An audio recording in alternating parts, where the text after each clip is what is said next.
Jumping. We all know it, we all like it, and all of us want it. But you yourself, my friend, might be like this guy over here that can't get the will or the courage to hit the next jump. You look for tutorials. You ask your better riding friends. Some of you might even buy a new bike to help you jump. But none of that is going to help you. It all just comes down to a few simple tricks. So if you, yeah you, do not know how to jump, this video is for you. Before I get into all the tips and tricks that will get you jumping better than ever before, let me show you the jumps that I'm gonna be giving you these fly-changing pieces of advice on. You get the joke? I said fly-changing instead of life-changing because like on a jump, you know, you're flying, so yeah.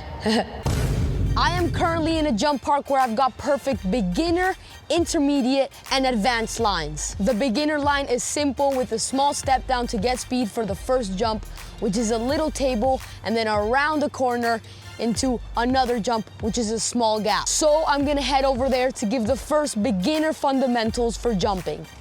First off, you wanna stay balanced. You definitely don't wanna be leaning to one side or leaning to the other, because you're gonna fall. And also, when I say balanced, I mean you have to jump in the air in control. And when I say in control, what I mean is be in control of your bike. Just think about it. What's heavier, me or my bike? It's obviously me. I mean, even though this is an e-bike and it's heavy and all that, and just remember, the bike is not an excuse. I don't want you guys saying, oh, I have a hardtail, all this.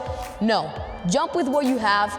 And if you don't have jumps, build them. And if you can't find a place to build, find one. Excuses are never gonna get you jumping better. All right, going back to what I was saying, the bike is obviously way lighter than me, so I'm the one that has to control it going over the jumps. It's not like it's a human itself and just decides what's gonna happen. If I lean back, me and the bike are going back together. If I lean forward, me and the bike are going to go forward, and I'm gonna go over the bars. What I'm trying to say is that you have to be in control of the bike, which means not being rock solid in the air and letting the bike take you its way. Be loose, be nimble, and let the bike move under you, and that's gonna get you jumping way better. As you're going into the jump, you wanna be in this ready stance. And while you're in this position going to the jump, you wanna be pushing through the transition to take off. And as you go up the lip, you're gonna extend and be level with the ground down below. It's basically like standing up. You see, this lip over here is not too steep, but just imagine a very steep lip. You're gonna be doing the same motion and still be level with the ground, even though your bike might be in your chest here. It's always gonna be basically the same motion, no matter the jump. Okay, you've done all that, you've compressed through the transition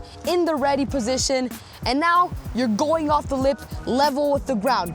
Great. As you're going off the lip, you wanna be pulling with your arms and with your legs. And you might be wondering, how do I pull with my legs? Well, it's obviously not the same thing. It might not look like a pull, but it definitely is. You're just following the motion of your arms, kind of just like a bunny hop. But obviously you have to do all this timed correctly with the takeoff. Different takeoffs that might be steeper or more mellow can change how you time all these actions. And that's just for you to go adjusting every time with repetition and doing it over and over again. Everyone has to do it. And then you're in the air, but what's the next step? It's very simple. Obviously, as you're taking off, your front wheel is above, and then you want to start leveling out so you're level at the peak of your air time, and then start bringing your front wheel down so you land level with the landing. And boom, just like that, you completed the jump. It's not gonna be that you just do these simple tricks and that you're immediately gonna be jumping better. You have to do it again and again and again until you get it right. So first the beginner level, you do it again and again. Might take a lot of time, but you're eventually gonna get it if you keep doing it and practicing it correctly. So if you've been able to do all of that, it's time for the next level.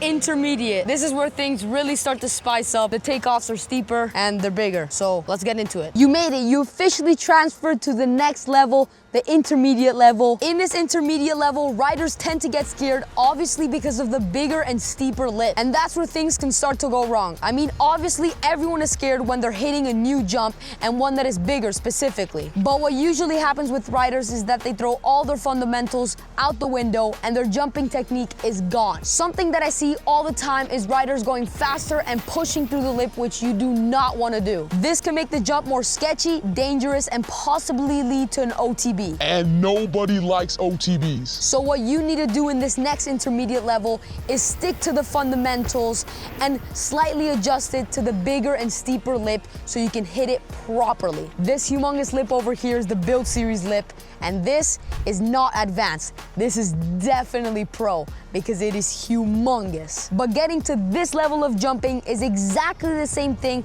as the next level, which is advanced. This is as big as it's gonna get, at least here. I mean, obviously there's way bigger jumps, but when you do this jump properly and in control, that's when you reach the advanced level. As you can see, it's big, it's steep, but if you're able to get here, doing it controlled and everything, because trust me, I've done way bigger jumps in the past, but jumping this controlled and properly will get you to the advanced level. So let's start jumping. Now the jump is even bigger, and you're scared again? Oh, come on, come on. I'm just kidding, okay? It's normal to be scared. Bigger jumps, more fear, because there's more risk. I mean, it took me 6 years and lots of riding to get to the level that I am right now. It might take you lots of time to reach the next level of jump, which is totally normal, because you don't want to be hitting a jump that you're super scared of, and then you're in the air all stiff, uncomfortable. That is totally wrong. You might just need to do the intermediate level for a long time until you do it perfect. I mean, I know there's no perfect, but the best that you can, because hitting a big jump horribly does not make you look advanced. It just looks like you might die. Trust me, I've seen this happen many times. But let's say you're not scared and you're ready to hit this jump. Once again, you need to apply the same beginner jumping fundamentals. Coming into the jump, you want to be in the ready position and compress through the transitions. And as you're going up the takeoff, remember to keep your body level with the ground. If the lip is super steep, your bars could be near your chest, but as long as you keep your body level with the ground, you'll be jumping perfectly fine. And then remember, you need to pull with your arms and your legs to get you and your bike in the air. And you made it, you're in the air, but what now? Remember, you are in control of your bike.